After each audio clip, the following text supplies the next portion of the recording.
नमस्कार साथीहरू, सरकारीजागिर.com को अर्को नयाँ भिडियो श्रृङ्खलामा तपाईँहरूलाई स्वागत छ। सरकारीजागिर.com ले गोरखापत्रमा प्रकाशित वस्तुगत सामग्रीहरूलाई भिडियोको माध्यमबाट प्रस्तुत गर्ने गरिरहेको छ। यसै सन्दर्भमा आज 2082 साल भाद्र 18 गते गोरखापत्रमा प्रकाशित वस्तुगत सामान्य ज्ञानहरूको भिडियो लिएर तपाईँहरूमा उपस्थित भएका छौँ। आउनुहोस् ढिलो नगरिकन आजको भिडियो सुरु गरौँ। प्रधानमन्त्री केपी शर्मा ओली सहभागी हुनुभएको साङ्घाई सहयोग सङ्गठन SCO+ शिखर सम्मेलन कहाँ र कहिले आयोजना भएको थियो?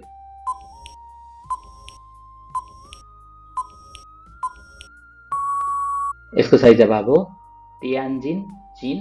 यो सम्मेलन 2025 अगस्त 31 देखि सेप्टेम्बर 1 सम्म सञ्चालन भएको थियो। सो सम्मेलनमा नेपालका प्रधानमन्त्री ओली सहित रुसका राष्ट्रपति भ्लादिमिर पुटिन, भारतका प्रधानमन्त्री नरेन्द्र मोदी लगायत विभिन्न देशका राष्ट्र तथा सरकार प्रमुखहरूको सहभागिता रहेको थियो। हाल चीन, रुस, Bharat, Pakistan, Kazakhstan, Kyrgyzstan, Tajikistan, Uzbekistan, Iran र बेलारुस गरी 10 पूर्ण सदस्य राष्ट्रहरू यसमा सहभागी रहेका छन्। सरकारले 32औं प्रहरी महानिरीक्षकमा कसलाई नियुक्त गर्ने निर्णय गर्यो?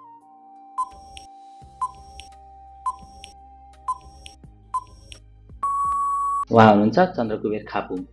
मिस नेपालको 31औं संस्करणमा मिस नेपाल वर्ल्ड 2025 को उपाधि जित्ने प्रतिभा को हुनुहुन्छ?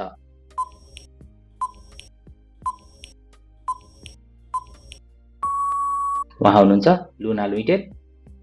त्यस्तै गरी दीपशिखा नेपाल मिस नेपाल कस्मक, पुरुषा भण्डारी मिस नेपाल इन्टरनेसनल र सोनी खले मिस नेपाल अर्थ छनौट हुनुभएको थियो।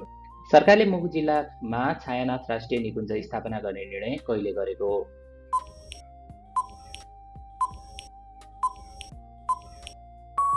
तो सही जवाब हो 2082 भाद्र 13 गते। यससँगै नेपालमा राष्ट्रिय निकुञ्जको संख्या 13 पुगेको छ। नेपालको पहिलो पूर्ण खोप सुनिश्चित तथा दिगोपन जिल्ला कुन हो?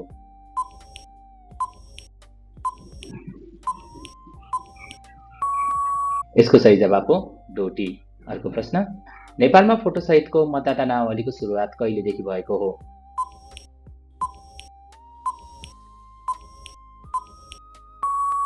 यसको सही जवाब हो विक्रम सम्वत 2067 भदौ 28 गते।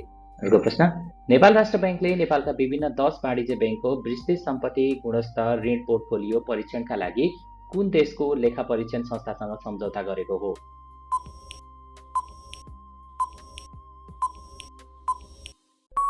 सही जवाब हो बङ्गलादेशको Hawlader Younus and company chartered accountants. Nepal idol season 6 को उपाधि जित्ने प्रतिभा को हुन्?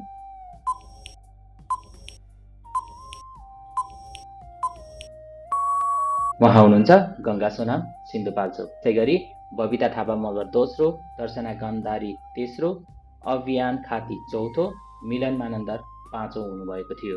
अर्को प्रश्न, नोबेल पुरस्कार पाउने सबभन्दा ज्येष्ठ लेखिका को हुन्?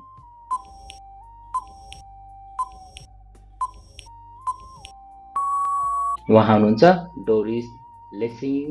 उहाँले 88 वर्षमा पुरस्कार पाउनु भएको हो। पर्सिया अर्थात् हालको इरानमा जन्म भई जिम्बाब्वेमा हुर्किएकी र पछि बेलायतको नागरिक बनेकी डेरिस लेक्सिङले सन् 2007 को साहित्यतर्फको नोबेल पुरस्कार प्राप्त गरी सबभन्दा बढी उमेर 88 वर्षमा नोबेल साहित्य पुरस्कार विजेताको कीर्तिमान राख्नु भएको थियो। अर्को प्रश्न, कृषि तथा वन क्षेत्रको रूपान्तरण गर्न तर्जुमा गरिएको कन्ट्री प्रोग्रामिङ फ्रेमवर्कको अवधि कुन हो?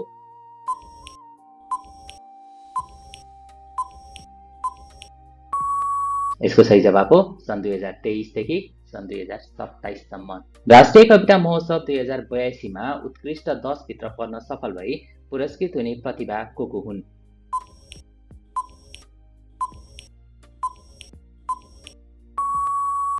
यसको सही जवाब हो अविनाश भट्टराई सिराहा, कर्ण सञ्जेल मोरङ, किशन पौडेल मकवानपुर, गोमा श्रेष्ठ लमजुङ, चन्द्रमणि चापागाई नवलपरासी, तुलसी केसी रुकुम पश्चिम, मी रमा सुवेदी मकवानपुर, समुयल कोइराला विश्वकर्मा सुनसरी, सन्ध्या महर्जन ललितपुर, सिजन अविरल चितवन। देशको तेस्रो अन्तर्राष्ट्रिय विमानस्थलको रूपमा पोखरा अन्तर्राष्ट्रिय विमानस्थलको उद्घाटन कहिले गरिएको हो?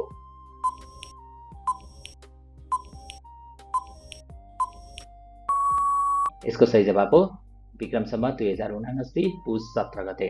अर्को प्रश्न, नेपालमा सर्वप्रथम DNA परीक्षण गरिएको वनस्पति कुन हो?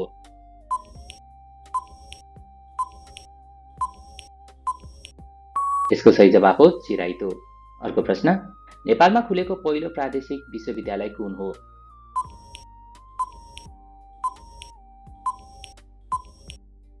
सही जवाफ हो गण्डकी विश्वविद्यालय Pokhara. Indian chamber of commerce bank तथा वित्तीय संस्थालाई प्रदान गर्ने दक्षिण एसियाकै प्रतिष्ठित award emerging Asia banking conclave and अवार्ड्सबाट सम्मानित हुने नेपाली वित्तीय संस्था कुन हो?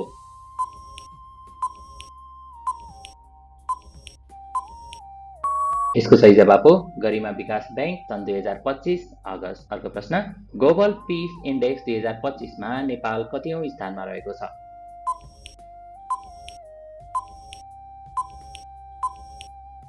छयत्तरौं।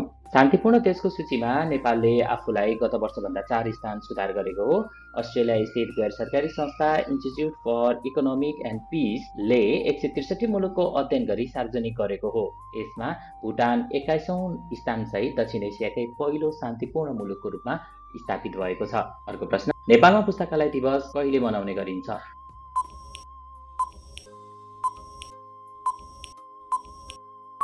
यसको सही जवाफ हो भदौ 15। 18औं संस्करणको पुस्तकालय दिवस 2082 को नारा हाम्रो पुस्तकालय हाम्रो भविष्य भनिएको छ र विक्रम सम्वत 2065 सालदेखि पुस्तकालय दिवस मनाउन थालिएको हो। राजा गिर्वाण युद्ध विक्रम शाहको शासनकालमा विक्रम सम्वत 1869 भदौ 15 गते पुस्तकालय बनाउने सम्बन्धी कानुनमा लाल मोहर लागेको स्मृतिमा हरेक वर्ष भदौ 15 गतेलाई पुस्तकालय दिवसको रूपमा मनाउने गरिन्छ। अर्को प्रश्न, ब्लू इकोनोमी भन्नाले के बुझिन्छ?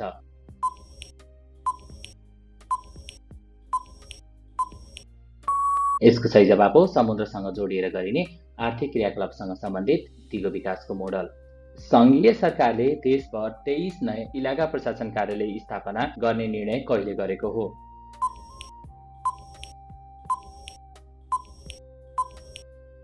यसको सही जवाब हो विक्रम सम्वत 2082 भदौ 9 गते। हस्त यति समयसम्म भिडियो हेरेर साथ दिनुभयो त्यसको लागि धेरै धेरै धन्यवाद। थप रोचक ज्ञानवर्धक भिडियोहरूका लागि हाम्रो च्यानललाई सब्स्क्राइब, लाइक र कमेन्ट गर्न नबिर्सनुहोला।